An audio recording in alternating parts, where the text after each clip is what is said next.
Lo de la leemos y a ver si hay suerte, pues esa es la filosofía.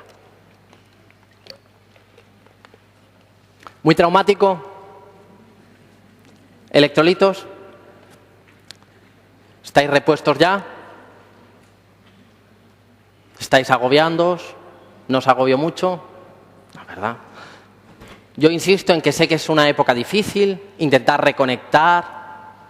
Yo sé que estáis pensando, no doy a más, no me concentro, esto no me lo sé, esto no me lo sé, esto no me lo sé, no voy a llegar, no lo voy a sacar, me voy a quedar dormido. Todos esos miedos y frustraciones, os ruego que los dejéis ahí fuera durante las próximas 2 horas y media o lo que quede. No os preocupéis, no os lo van a robar, va a seguir ahí fuera cuando salgáis. Hay muchos, además, ahí fuera, seguramente. Entonces los encontraréis sin ningún problema. Insisto en intentar rentabilizar al máximo lo que vamos a ir viendo. Ya veréis que ahora ya empieza lo ameno. Fracaso renal agudo. Bien. ¿Qué es? Pérdida brusca de la función renal. Tipos: prerrenal, no llega a volumen, fracaso parenquimatoso y posrenal. El más frecuente, el prerrenal. En hospitales españoles parece, dentro del hospital, a nivel hospitalario, que el parenquimatoso. Pero el más frecuente en global, el fracaso renal prerrenal. Bien, ¿y qué es el prerrenal? Pues es un riñón que funciona bien, pero no le llega suficiente volumen. Él ha vasodilatado la aferente, ha cerrado la eferente, y a pesar de todo eso, de toda su preciosa autorregulación, no llega a volumen. Y como no llega a volumen, no puede filtrar, y cae el filtrado. ¿Pero hay daño en las células del riñón? No. No hay daño. Y como no le llega volumen, ¿qué hace? Activa la aldosterona, la renina, etcétera, etcétera. Entonces, la respuesta fisiológica, porque es casi fisiológico, es que aumenta la urea y creatinina, pero va a ser una orina concentrada con poco sodio, porque reabsorbe sodio y agua. El riñón interpreta que hay poco volumen en el organismo y lo intenta recuperar todo. ¿Cómo se cura este fracaso renal? Mejorando la perfusión del riñón. ¿Entendido?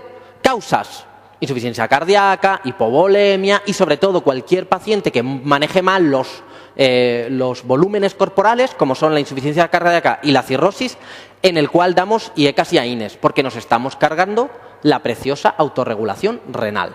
¿Entendido eso? Bien, ¿y el intrínseco? Pues el intrínseco puede ser por daño en los grandes vasos, atroembolia, pequeños vasos o glomérulo, vasculitis o glomerulonefritis agudas, en los túbulos a nivel del intersticio, nefropatías túbulo-intersticiales. Pero lo más frecuente, el fracaso parenquimatoso más frecuente es la necrosis tubular aguda, isquémica o tóxica. Y recordad que el isquémico era un continuo con el prerrenal. Un prerrenal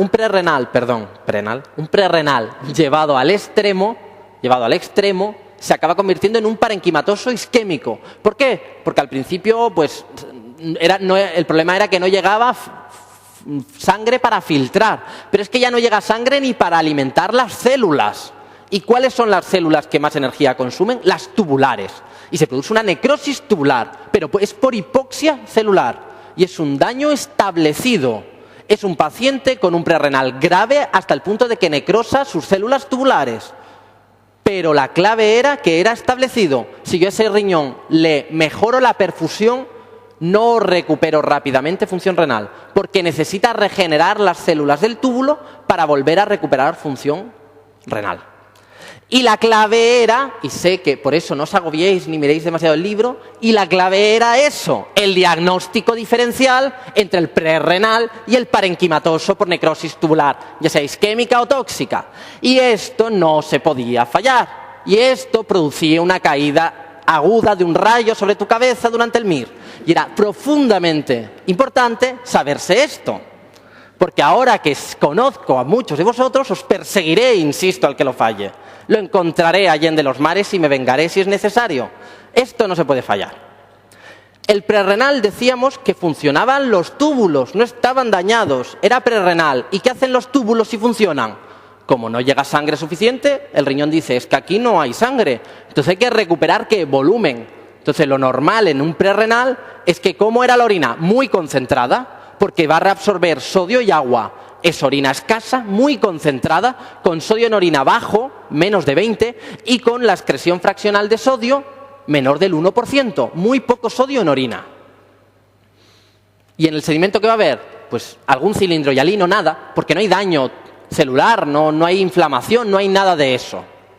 Sin embargo, en la necrosis tubular aguda establecida, acordaos que como ya hay daño en los túbulos no hacen lo que deben. Y como no hacen lo que deben, la orina no está del todo concentrada, el sodio en orina es mayor de 20 y la excreción fraccional de sodio es mayor del 2%. Y eso es sugerente de fracaso renal parenquimatoso establecido, máxime si tiene cilindros sugerentes de actividad, de daño, de inflamación renal. ¿Entendido eso?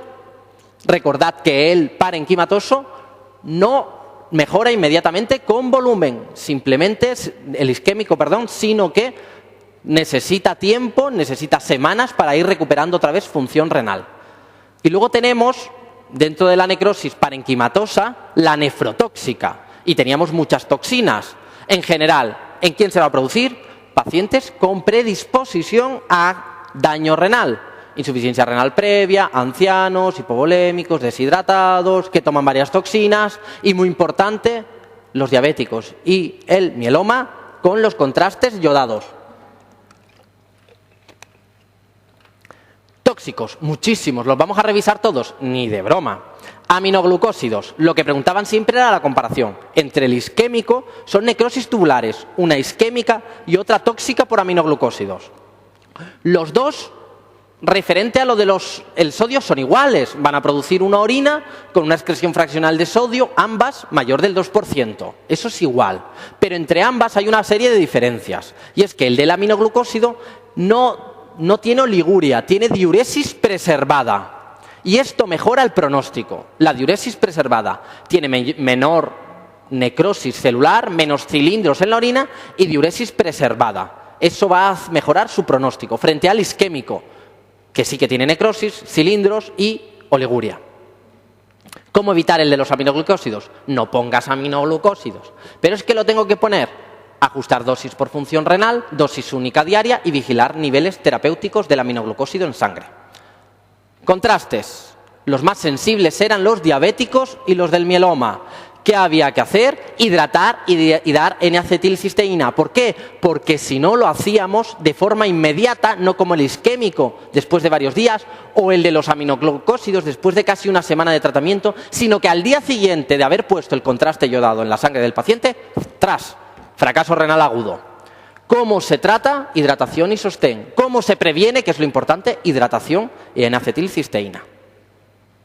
Y el del etilenglicol, ya por todos conocidos, paciente que toma etilenglicol y sus metabolitos van a producir fracaso renal con aumento de la osmolaridad en el plasma, con sodio normal, por tanto hiato osmolar aumentado, con acidosis metabólica con un ácido exógeno, aumento del anion gap, con fracaso renal, con cristales de oxalato y de hipurato. Tratamiento, hidratación, etanol para inhibir la metabolización del etilenglicol y diálisis. Y de las endógenas, dos a recordar. Nefropatía por ácido úrico, que es el síndrome de lisis tumoral, oncohematológico que recibe quimio, rotura masiva de células, se puede producir hiperpotasemia, hiperfosforemia, pero además hiperuricemia. Y hablamos de un ácido úrico de hasta 20. Ese ácido úrico llega al riñón, cristaliza y se lo carga. ¿Qué hay que hacer? Prevenir. Hidratación abundante, bicarbonato, porque el ácido úrico se rompe ante orina alcalina, alopurinol para disminuir la síntesis de ácido úrico y en casos extremos rasburicasa. Pero lo más importante, alopurinol e hidratación previa. Y finalmente la rhabdomiolisis y la hemólisis. Hemólisis como intravascular o rhabdomiolisis del músculo, que esa siempre es muscular. Bien. Causas de rhabdomiolisis, aplastamientos, traumatismos, isquemia, cocaína, gripe, legionela, inhibidores de la glutarilcoenzima reductasa, es decir, las estatinas, los fibratos, me da lo mismo. Y luego anemia hemolítica intravascular por microangiopatía, por lo que sea, por anticuerpos preformados, me da igual. Se rompen las células y liberan el tóxico, que es la hemoglobina o mioglobina. Mioglobina en el caso del músculo. Esa mioglobina llega al riñón y produce fracaso renal. ¿Cómo lo diagnostico? Por CPK alta. Una CPK de más de 1000 y fracaso renal, eso es una rhabdomiolisis con fracaso renal secundario a la rhabdomiolisis. En este caso, ¿cómo lo diagnosticaré? Pues en este caso la hemoglobina es más grande, se filtra peor, el plasma es rosado, pero lo principal es que va a haber anemia, LDH aumentada, aptoglobina baja, etcétera, etcétera. ¿De acuerdo? ¿Cómo se trata? Hidratación y tratamiento de sostén, para entendernos. ¿Entendido eso? Y el porrenal, el más raro, obstrucción de las vías, ya sea de los dos uréteres o de la vía final común. Lo que había que recordar era que si yo tengo anuria, menos de 100, no 0, menos de 100 mililitros al día, eso es obstrucción. Pero que yo no tenga anuria no significa que no tenga una obstrucción. Es decir, que la diuresis preservada no excluye que haya una obstrucción de la vía urinaria. ¿Qué hago yo ante un aumento de creatinina? Pues bien, lo primero que yo me tengo que plantear es, ¿esto es nuevo o es antiguo? ¿Le ha ocurrido ahora o ya había ocurrido previamente? ¿Es un fracaso renal crónico o es agudo? ¿Veo creatininas previas o hago ecografía? Si tenía creatininas previas elevadas, crónico. Si en la ecografía los riñones son pequeños, crónico. Sabiendo que había una serie de insuficiencias renales, diabetes, poliquistosis, nefropatía VIH, infiltración tumoral, amiloidosis, que producían insuficiencia renal crónica con riñones normales. Pero bueno, utilizo la eco para despistaje de si es aguda o crónica. Y además valoro la vía urinaria. Descarto que pueda haber una uropatía obstructiva. Bien, ¿qué va a haber en la analítica de un fracaso renal agudo? Aumento de todo, de volumen, aumento de volumen, acidosis, hiperpotasemia, hiperfosforemia, hipermagnesemia, aumento de la urea, de la creatinina, del ácido úrico, acidosis con aumento del anion gap. Lo único que disminuye en la analítica es el calcio y el sodio de manera dilucional, y ni siquiera siempre. Aumentaba todo salvo el calcio. Acordaos de eso. La analítica típica de un fracaso renal. ¿Cómo es la orina? Pues el valor del volumen es poco importante. Solo recordar que si hay anuria, muy sugerente de obstrucción, pero que no necesariamente tenía que haber anuria para pensar en obstrucción. El sedimento me puede ayudar. Si hay hematíes, piuria, leucocitos, coágulos, habrá que pensar que es una obstrucción de la vía urinaria. Si hay cilindros granulosos, necrosis tubular, cilindros hemáticos, glomerulonefritis aguda, leucocitarios, nefritis intersticial, granulosos, anchos y céreos, ¿será una insuficiencia renal crónica? Eosinófilos y fracaso renal agudo, ateroembolia, nefritis inmunoalérgica, cristales de ácido úrico, habrá que pensar en nefropatía aguda por ácido úrico, síndrome de lisis tumoral, etcétera, etcétera. Todo eso son pistas en el caso clínico. Los índices de insuficiencia suprarrenal, lo más importante, ya lo hemos visto, que es que el prerrenal tiene una excreción fraccional de sodio menor del 1% con una orina muy concentrada y sodio en orina bajo, menor del 20 milequivalentes litro.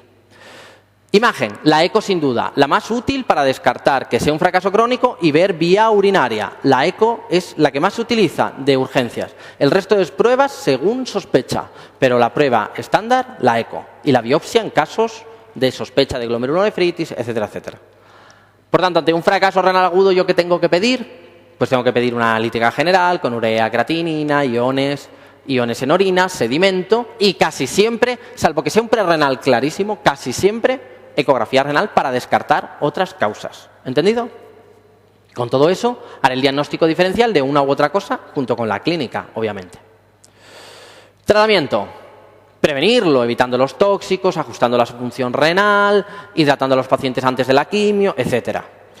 No lo he prevenido y ha ocurrido, no pasa nada. Prerrenal, rehidrata ese riñón.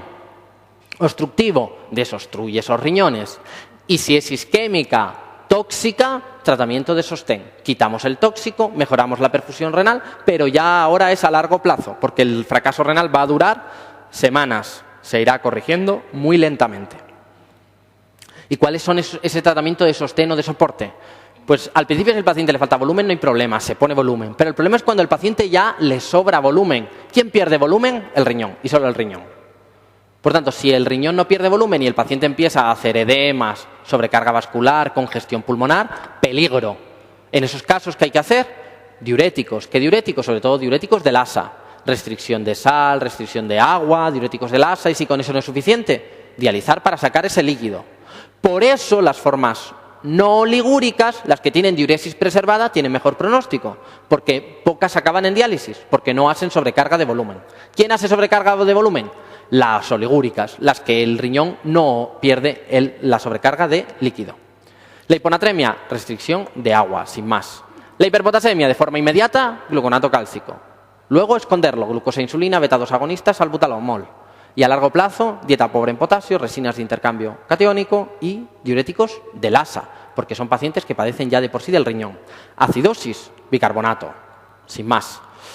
¿Y la diálisis en quién la reservamos? En pacientes refractarios, pacientes con síntomas o signos de uremia o aquellos que tienen hipervolemia grave que no responde a diuréticos y a restricción, acidosis que no responde a bicarbonato o hiperpotasemia que no ha respondido a todas las medidas previas. Todo eso me indica que hay que sustituir la función de ese riñón y lo haremos mediante la diálisis. Recordad que normalmente la función renal se solía recuperar en la mayor parte de los casos, pero que la mortalidad de estos pacientes está aumentada, sobre todo por las infecciones. Causa más frecuente de muerte en la insuficiencia renal aguda, infecciones. Hepatorrenal, un prerrenal peculiar, en el cual un cirrótico tiene todo el líquido en la tripa, ascitis, y ese líquido no llega al riñón. Por tanto, el riñón interpreta que no hay líquido suficiente y lo que hace es reabsorber más sodio y agua. Por tanto, es como un prerrenal, pero que se acaba cargando el riñón. ¿Ese riñón funciona perfectamente? Funciona perfectamente, hace lo que debe. El problema es que no le llega la sangre desde la ascitis al riñón. Tratamiento. Se puede utilizar diuréticos, albúmina, terlipresina, TIPS. Lo definitivo, el trasplante, porque tiene mal pronóstico. Trasplante me refiero hepático, porque tiene mal pronóstico en general. ¿Y el cardiorrenal? Pues esto es una nueva palabreja que se han inventado, como lo de ciclogénesis explosiva, una nueva palabreja que aparece por ahí de vez en cuando, y que esto lo que viene a decir es que falla el corazón y el riñón a la vez. En este caso no es como el hepatópata, que su riñón era perfecto y funcionaba bien. Normalmente el que le falla el corazón tiene daño en el riñón y viceversa. Son pacientes con daño vascular, cardíaco y renal, y es difícil de manejar. Lo prioritario, como siempre, el corazón. Pero pensad que van a ser resistentes a diuréticos, que habrá que utilizar diuréticos con más intensidad, que en caso de insuficiencia grave, donde los riñones no estén orinando lo suficiente, habrá mayor probabilidad de diálisis, y en estos pacientes habrá que ajustar muy bien los fármacos y ver qué fármaco priorizar por encima de otros en función de cómo esté la función del miocardio y la función renal. Es decir, que el tratamiento es individualizado o a arte.